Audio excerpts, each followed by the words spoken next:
Good evening, ladies and gentlemen. We've been needing some rain. So here it comes. And as I look down the coast, it falls not just on my house and on our neighbor's house, but on every house in Jackson. We need water to survive, and God's providing it not for just the believer, but for everybody. Just like His Word is the living water that as believers we take to those who aren't. And that's like delivering living water to the desert. I just quoted Tom Mates.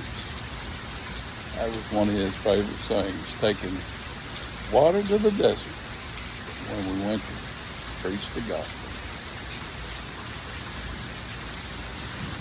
As we look around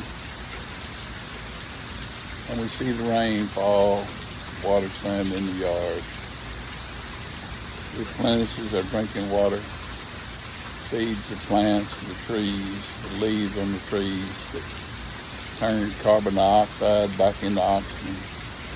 We all need the rain. And once again, God has provided. Have a great day, and maybe this will be a different way to look at a thunderstorm. Be safe. Know that you're never alone. God loves you.